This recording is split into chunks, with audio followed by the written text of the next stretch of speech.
Glen Entertainment.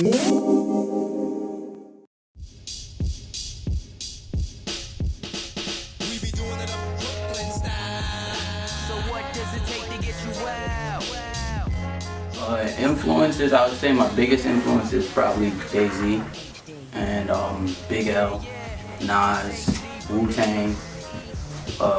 Really just a lot. You know, it's a variety of artists from old school to new school, but I say a lot of my influences are in the old school, golden era. I pick beats that I feel that can, I don't know how to exactly word it, but it's just beats that feel like they could belong on an album. You know, I don't want anything that's like kinda, it sounds like it's just okay. I need like the best beats, you know. Gotcha. It has to sound professional. That's the word for it. Does the beat come first or does the verse come first? Usually I get beats first. Like, I mean, there's times that I've written a verse and then I just get on it. Yeah, but most of the times I have to have the beat first. That's how I like to work.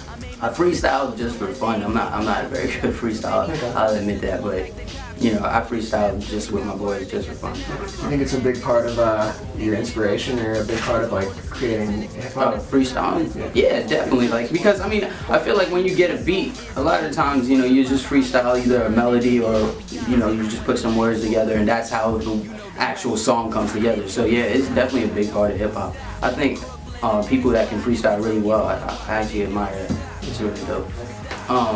Musically, I would say, I mean, supportive and family, yeah. I mean, my mom doesn't really know because I don't allow her to listen to my stuff. But, you know, my cousins, they definitely help me a lot. And my uncle kind of pushes me with it. Friends, I used to rap with a lot of my friends growing up, but as time progressed, like, they stopped rapping and I'm the one that kept with it. But they still support it, so that's always dope. Well, my homeboy Malevolence, he was on my last mixtape. Me and him worked together a lot of times, and Bishop Naru, I just hit him up the other day.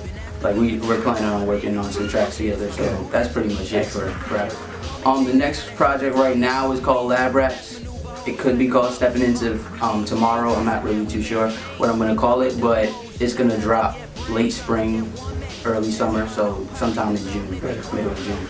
And it's coming along okay? It's coming along great. Definitely. I wasn't nervous at all. Before. Yeah. I mean, that's how I am. I'm just chill. Like, I'm really chill. I'm laid back. But you know, when it's time to do what I gotta do, I turn it on. So it was a dope performance. Yeah, you killed it, man. Yeah, thank you. No nerves though? Nah. I was probably What's Your High? Like, because the demographic of the audience, you know, I was expecting it to be more underground, but it was just a lot of people that were just there to turn up, and just have fun. So What's Your High was definitely like the best part. I mean, I've been doing it since high school, so I'm cool with it now. Only problem is I don't do a lot of homework, so. But I mean, I balance it enough, you know, I still get my knowledge in, so I'm great about it. Dream collaboration, damn. A dream collaboration, I don't know. I guess Jay is always like a dream collaboration for any hip hop artist, but Kendrick's really killing shit now. R. Kelly, the expectations for the new tape is really just music.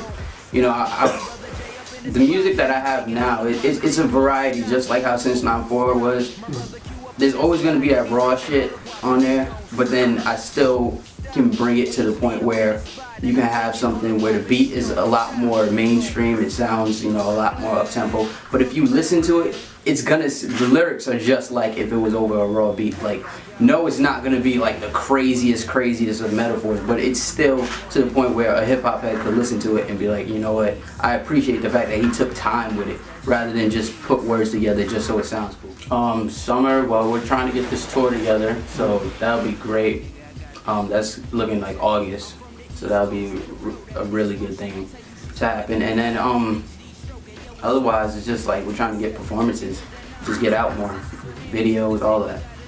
Well, basically, my homie Matt hit me up. He was like, "You want to do a video for Ryman?" Because that song was just like, when it first came out, I think it dropped in November, and a lot of people were feeling it. So he hit me up. He was like, "Yeah, let's do a video." He had the videographer.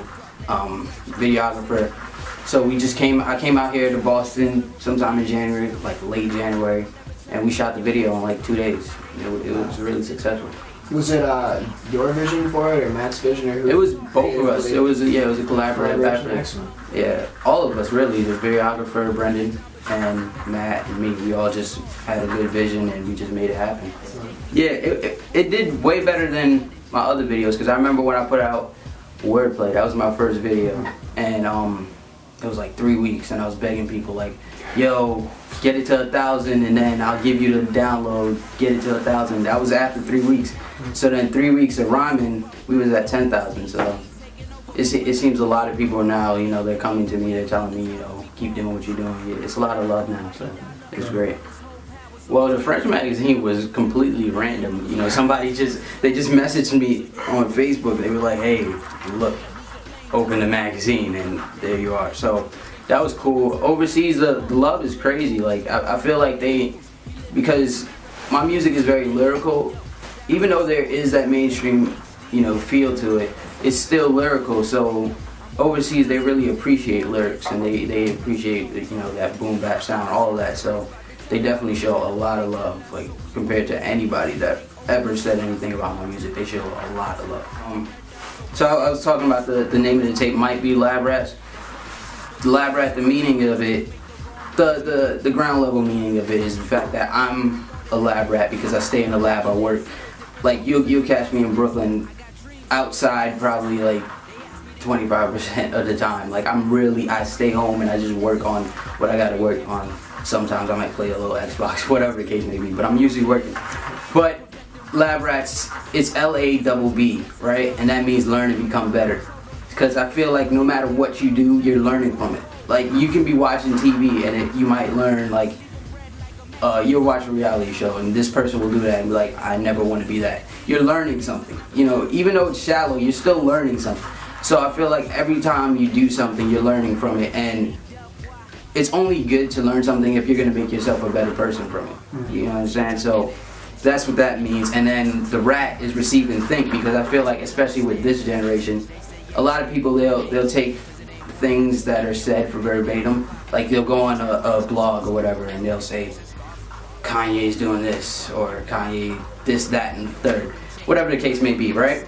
And they'll just take it and they'll be like, they'll regurgitate that information to somebody else, not even thinking about it. Like, does this even make sense? They just say, oh, because I seen it here, I heard it there, that therefore it's true. So I just feel like everybody should just receive information and actually think about it before you just take it for what it is.